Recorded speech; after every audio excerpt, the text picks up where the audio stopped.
কারো সন্তান আছে, আপনারও আছে, আমারও আছে। প্রশ্ন হচ্ছে, ডক্টর ওসমান ফারুক সাহেব একসময় সফল শিক্ষামন্ত্রী ছিলেন এবং তার সময় প্রতিমন্ত্রী ছিলেন হচ্ছে আজকের শিক্ষামন্ত্রী। এবং উনি ওই সময় উনি হেলিকপ্টার নিয়ে বিভিন্ন জায়গায় গেছেন। সফল শিক্ষা প্রতিমন্ত্রী ছিলেন। আমরা শেষ করে দিয়ে আমার কাছে যেটা, তিনি ওই সময় গেছেন এবং ওই সময় জাতির প্রশ্ন হচ্ছে যে শিক্ষা ব্যবস্থা, শিক্ষা জাতির মেরুদণ্ড তো শেষ করে দিছে। তা আজকে যদি আপনি দেখেন 16 বছরে ওই সময় শেষ করে দিছে।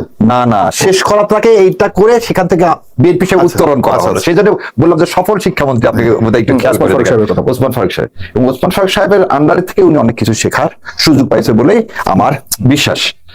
সেই ক্ষেত্রে আর একটা জিনিস মিলন ভাইয়ের হচ্ছে, উনি সব কথা খুব সহজ ভাবে বলেন, সরাসরি বলেন না। তার সাথে আমি যতখানি টক শোতে বিভিন্ন জায়গায় যা দেখছি, আমার প্রশ্ন হচ্ছে যে একটা ডিজাস্টার যখন আসে তখন তো কেউ বলে কই আসে না। এবং প্লিজ ভাই জানার কথা, প্রতিটা কিন্তু কোশ্চিন সেট 3টা সেট করে হয়, একই কোশ্চিন পেপার কিন্তু 3টা। এদের চিটাগাং বন্ধ, এই সারা দেশে যে কোশ্চিন হচ্ছে চিটাগাং ছেলেপেলে কিন্তু ওই কোশ্চিনে পরীক্ষা দিবে না। তো বোর্ডের কোশ্চেন তো আলাদাই থাকে, এক এক বোর্ডের এক বোর্ডেও আলাদা, ওই বোর্ডে আবার 3 সেট থাকবে। যদি এক সেট কোনোভাবে ফাঁস হয়ে যায় বাকিগুলো দেওয়া হবে। প্রশ্ন হচ্ছে যে আগের দিন রাতে আপনি দেখছেন ঢাকা শহরে কক্সবাজার হয়ে গেছে, ঢাকা শহর কক্সবাজার হয়ে গেছে। আপনি সকাল 8টার সময় পরীক্ষা বন্ধ করে দিলে কি হতো? দুটো কনসিকুয়েন্স। একটা কনসিকুয়েন্স হচ্ছে, আমার বাচ্চা পরীক্ষা দিতে গেল বৃষ্টিতে ভিজে, পরের দিন আর বৃষ্টি নাই, কিন্তু বৃষ্টিতে ভিজে যে আসছে রাত্রেবেলা তার জ্বর এসে গেছে। রাত্রেবেলা তো আর ভেজা পোশাক নিয়ে তো পরীক্ষা দিতে না আমি পরে ভেজা পোশাক নিয়ে পরীক্ষা দিল, সব করলো, কিন্তু পরের দিন তো তার সেদিন রাত্রেবেলা কি হয়ে যাচ্ছে? জ্বর হয়ে যাচ্ছে। সেকেন্ডলি আরেকটা জিনিস বলতেছি, হ্যাভেল উইল নট ফল, যদি 2 দিন পরে পরীক্ষা হয়, এই পরীক্ষাগুলো পরীক্ষা শেষে যদি দেওয়া হতো তাহলে কি হতো? আর যে আজকে যে আন্দোলনের কথা বলতেছে, as far as I know, বোধহয় মিলন ভাই মুখ ফসকে হোক আর যেটা হোক, কোনো একটা বলা উচিত হয়নি এই বাচ্চাগুলোকে ফার্মের বাচ্চা বলা। আমি জানি না, এই ফটোগ্রাফ দেখছি, উনি যদি বলে থাকে আমি ফার্মের মুরগি বলে থাকে, তাহলে আমি ওনার পক্ষ থেকে আমি এই বাচ্চাগুলোর কাছে একদম জোর হাতে ক্ষমা চাচ্ছি। আর উনিও যদি বলে থাকে ওনারও ক্ষমা চাওয়া উচিত, কারণ এই ফার্মের বাচ্চাদের জন্য আমরা আজকে স্বাধীনতা ফিরে পাইছি। সো যাদেরকে ইন্টেনশনটা কি আমি ওই জায়গায় যাচ্ছি। প্রশ্ন হচ্ছে যে শিক্ষামন্ত্রীর পদত্যাগ দাবি করতেই চাইতে পারেন, তাই বলে ওখানে যে ছাত্রদল একটা ছেলেকে দেখে মারছে শিক্ষার্থীকে, আমি যাই না এগুলো সব ফটো কার্ড, কোনটা সত্যি কোনটা মিথ্যা তা যাই না। ইন্টেনশনটা কি আপনার? যে শিক্ষামন্ত্রী পদত্যাগ করলে কি পরীক্ষা ফিরে আসবে? না। সেকেন্ডলি হচ্ছে, আপনি যে আন্দোলনই করেন সে আন্দোলনটা কি কারণে করছেন? নকল, যে ভাই যেটা বললো, নকল তো করার জন্য। আর সবচেয়ে বড় যে ভয়টা আমরা পাই বা আমি পাই, বা আমি যে কোনো সময় আন্দোলনের মাঠে গেলে দেখি, শকুন তো ওত পেতে আছে, শকুন ওত পেতে আছে। এই শকুনের দল কিন্তু সবসময় সমস্ত আন্দোলনে এখন সবকিছুতে মাথা ঢুকাতে চায়। আমার ছাত্র ভাইদেরকে আমি একটুকুনি বলবো, শকুন তোমার মধ্যে ঢুকলে তোমার আমার সবার জীবন বিপন্ন হয়ে যাবে।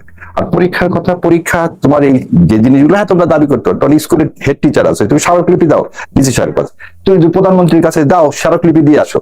কিন্তু কথা হলো, পড়াশোনার বিকল্প নেই। জাতিটাকে মিথ্যা ইতিহাস দেওয়া আওয়ামী লীগ শেষ করে দিছে। আজকে যখন কেবল একটা পরীক্ষা হচ্ছে, একটা ক্লাইমেটের জন্য যদি পরীক্ষা খারাপ হয়ে থাকে, তোমরা বলো ওই 2টা পরীক্ষা আবার নিতে, কিন্তু তার জন্য আপনি রাস্তায় নেমে যে কাজটা করতেছেন, এটাতে আমি মনে হয় দেখতে পাচ্ছি যে এর মধ্যে শকুন ঢুকে যাওয়ার চান্স অনেক বেশি আছে। এবং আওয়ামী লীগ ওত পেতেই আছে এই বাচ্চাগুলোর মধ্যে ঢুকে একটি প্রতিহিংসা কি করা, তাদের চরিতার্থ করা। তো সেই ক্ষেত্রে আমার মনে হয় যে এতটুকুই আমার বলা যে পর্যন্ত ছিল, যে আমিও বাচ্চাদের সাথে সাথে বলতে চাই, মিলন ভাইয়ের অবশ্যই উচিত এই ফার্মের মুরগি যদি বলে থাকে এটা উদ্যোগ করা এবং এর জন্য ওনার ক্ষমা চাওয়া, এবং ভবিষ্যতে এই ধরনের কথা না। পাশাপাশি আপনি মনে করছেন যে 2 দিন পেছানো সামনে এটা কিছু, এটা বললাম তো 3 সেট থাকে। ওই 2 দিন যদি সকাল 8টার সময় বলতো যে আজকে পরীক্ষা হলে আসতে হবে না, কারো পরীক্ষা হবে না। এবং আরেকটা ভাই, এই মুহূর্তে আমি যেটা দেখছি যে এই বিষয়ে মন্ত্রণালয় জরুরি বৈঠক চলছে, বিকালের মধ্যে একটা সিদ্ধান্ত আসবে। তবে ফার্মের মুরগি বলার ব্যাপারে আমি যেটা বলবো যে মাননীয় মন্ত্রী যদি এটা বলে থাকেন, সেটা পাবলিকলি এভাবে বলা তবে এটা খুব বহুল একটা প্রচলিত বক্তব্য। আমরা কিন্তু আমাদের বাসাতে আমরা কিন্তু আমাদের বাচ্চাদেরকে বলি এরা কিন্তু ফার্মের মুরগির মতো বড় হচ্ছে। আমি যেটা বলে দিছি, ফার্মের মুরগির মতো কিন্তু বড় হচ্ছে। এরা আপনার না খেলতে যায়, না বৃষ্টিতে জ্বর উঠে যায়, জ্বর উঠে যায়, কিন্তু তারা শুধু ডিভাইস দিয়ে পড়ে থাকে ঘরের মধ্যেই না। কিন্তু এই বাচ্চাগুলো দিন আমাদেরকে মুক্তি অবশ্যই অবশ্যই মুক্তি এনে দিয়েছে, এবং এই জন্য আমরা স্যালুট করি। এবং এই সমস্ত অবদানকে আমরা কিন্তু মানে বললাম, কিন্তু যথাসময় ব্যবস্থা নিতে এটা ল্যাকিংস। সবসময় সমালোচনা করা যাবে না। কথা হচ্ছে, আপনাকে একটা জিনিস বলেন তো, সচিবালয়ে যে সেক্রেটারি গুলো আছে জাতীয়তাবাদী আদর্শের বা জুলাই আদর্শের কয়জন সেক্রেটারি আছে? আমি প্রিন্স ভাই সামনে বলতেছি, এখন 3 মাস যে বললেন একটু 3 মাসে যে যে কাজগুলো করা উচিত ছিল সরকারের, সেই কাজগুলো কিন্তু আমরা করতে পারছি না বা পারেননি। তার মধ্যে একটা হচ্ছে পতিত স্বৈরাচারের যারা প্রেতাত্মা ছিল তারা সব জায়গায় বসে আছে সরকারকে ডুবানোর জন্য। হ্যাঁ, সব জায়গায়। এবং আপনি একটা জিনিস দেন, মিডিয়া থেকে শুরু করে সমস্ত জায়গায় আপনি যাতে কাজ করতে না পারেন সেজন্য বয়ান তৈরি করার জন্য তারা বললেন যে ওই যে অফিসার্স লেভেলে কিন্তু যা তারা বলে তাই শুদ্ধ হচ্ছে। হ্যাঁ, না না, এই বাজেটের সময় তো বলা যেমন এই যে এইমাত্র যেটা নিউজ আসলো আমি দেখছি, আপনার একটু সুবিধা হবে যে যেখানে এই একটা অনলাইনে বৈঠক কিন্তু সকাল থেকে হচ্ছে, এখন অফলাইনে বৈঠক হবে।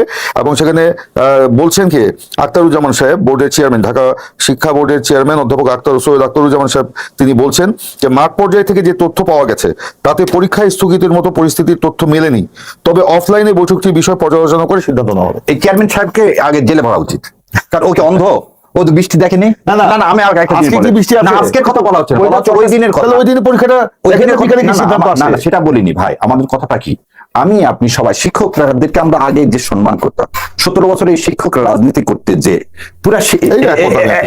পুরা শিক্ষকদের উপর যে সম্মান, যে নষ্ট ভুলণ্ঠিত করতাম।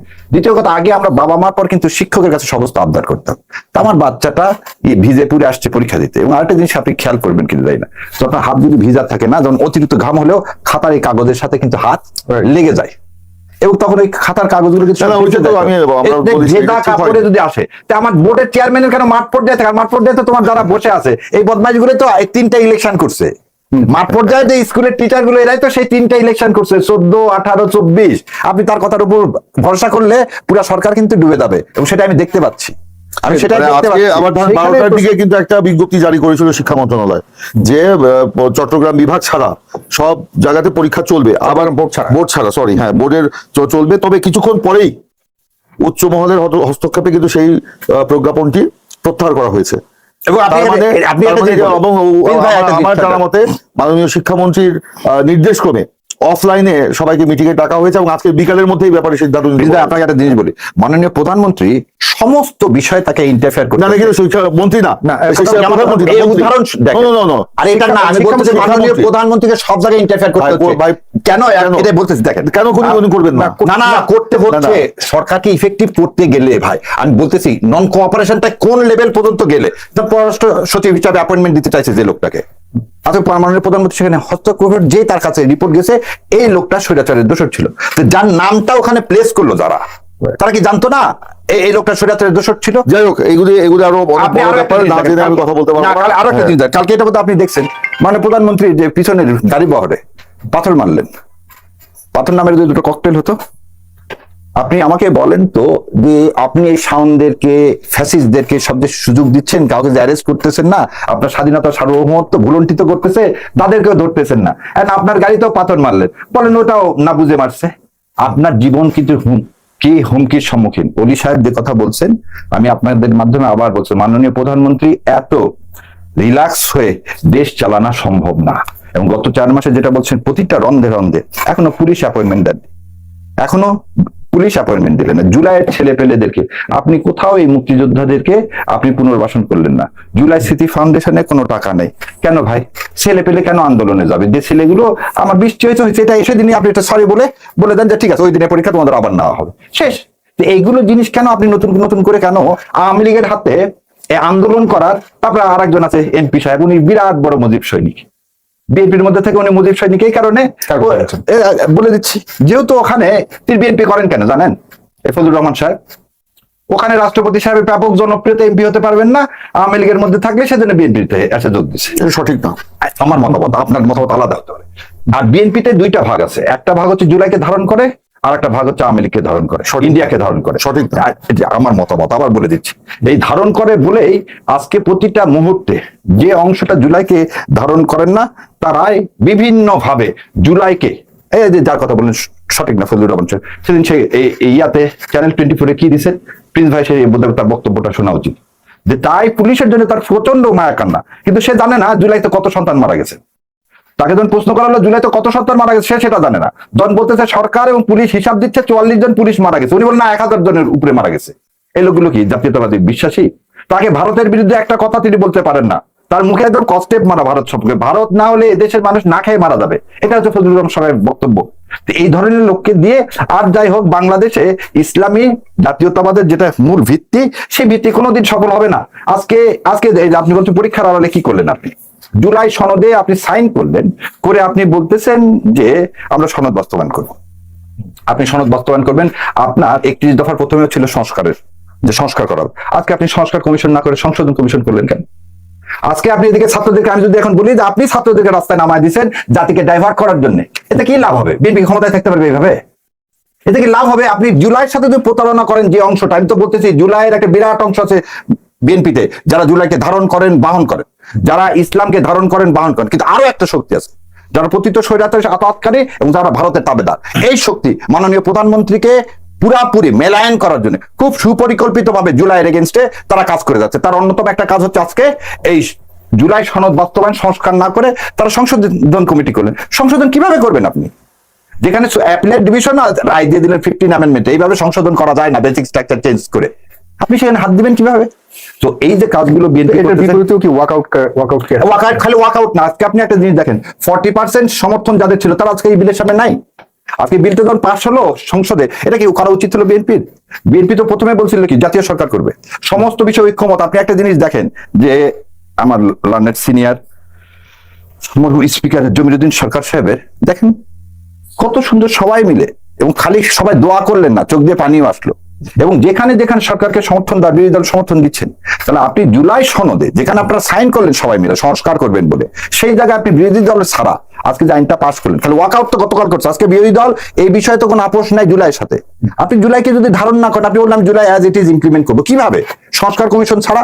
আপনি 72-এর সংবিধান কেন আঁকড়ায় ধরতে চান? যে সংবিধান ইন্ডিয়ার তৈরি, যে সংবিধান স্বীকার করে না শহীদ রাষ্ট্রপতি জিয়াউর রহমান স্বাধীনতার ঘোষক, যে সংবিধান স্বীকার করে না বাংলাদেশের মানুষ 91% মানুষ আল্লাহর উপর বিশ্বাসী, যে সংবিধান ইসলাম মুছে দিয়ে ধর্ম নিরপেক্ষতা নিয়ে আসে, সেই সংবিধান কেন আঁকড়ায় ধরতে চান?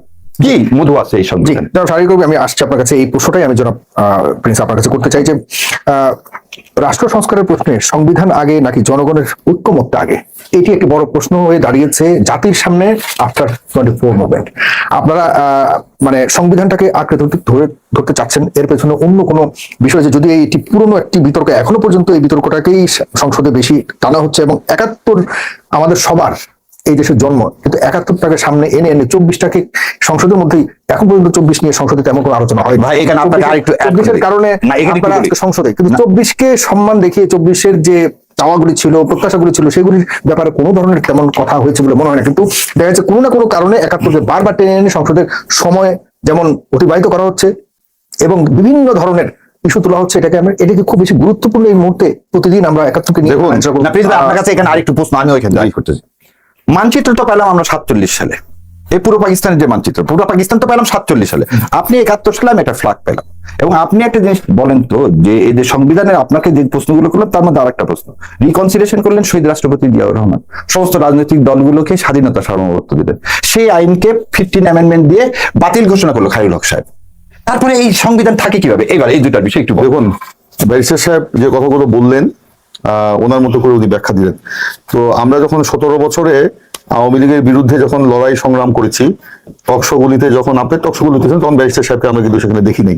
তিনি কোথায় ছিলেন, কেন বলেন নাই, কেন দেখি নাই, সেই জিনিসগুলো আমি জানি না। তবে উনি ইদানিং বিভিন্ন বিষয়ে উচ্চকণ্ঠ করছেন, তো ঠিক আছে, এটা আমি সাধুবাদ জানাই, স্বাগত জানাই, তার বক্তব্যগুলো ঠিক। কিন্তু যেভাবে কথাগুলো উপস্থাপন করছেন যে বিএনপির মধ্যে দুই ভাগ, এক ভাগ জুলাইকে ধারণ করে, আরেক ভাগ আওয়ামী লীগকে ধারণ করে ভারতের তাবেদার, এই কথার আমি তীব্র প্রতিবাদ এবং নিন্দা জানাচ্ছি। এবং বিএনপি একটি জাতীয়তাবাদী শক্তি, আমরা জাতীয়তাবাদী দল করি, আমাদের আদর্শ হচ্ছে বাংলাদেশি জাতীয়তাবাদ, ইসলামী জাতীয়তাবাদ কিন্তু বিএনপির আদর্শ নয়। বিএনপি কোনো ধর্মীয় জাতীয়তাবাদে বিশ্বাস করে না, বিএনপি সামগ্রিক জাতীয়তাবাদে বিশ্বাস করে, যেখানে আমার ধর্ম থাকবে, যেখানে আমার ভাষা থাকবে, যেখানে আমার সংস্কৃতি থাকবে, যেখানে আমার ঐতিহ্য থাকবে, যেখানে আমার নিজস্ব যে চিন্তা ভাবনার উদ্ভাবন সেটা থাকবে, যেখানে স্বাধীনতার কথা বলা থাকবে, যেখানে সার্বভৌমত্বের কথা বলা থাকবে। এখানে বাংলাদেশকে আমরা একটি বৈচিত্র্যের রাষ্ট্র হিসাবে আমরা গড়ে তুলতে চাই, যেটা বেগম খালেদা জিয়া বলেছেন রেইনবো নেশন। রেইনবো নেশন বলতে এখানে হিন্দু, মুসলমান, বৌদ্ধ, খ্রিস্টান, পাহাড়ি, বাঙালি সবাই মিলে আমরা এখানে একটা ঐক্যবদ্ধ জাতি গড়বো, যে ইনক্লুসিভ নেশন। সেই জাতি আমরা গড়বো, সেই থিওরিতে বিএনপি বিশ্বাস করে। তো সেই কারণে বিএনপিকে যদি ওনারা জোর করেই একটা বলয়ের মধ্যে ঠেলে দিতে চায়, এটা ঠিক নয়। ভারত বাংলাদেশের প্রতিবেশী রাষ্ট্র, আমি সব কিছু বদলাতে পারবো কিন্তু প্রতিবেশীকে বদলাতে পারবো না।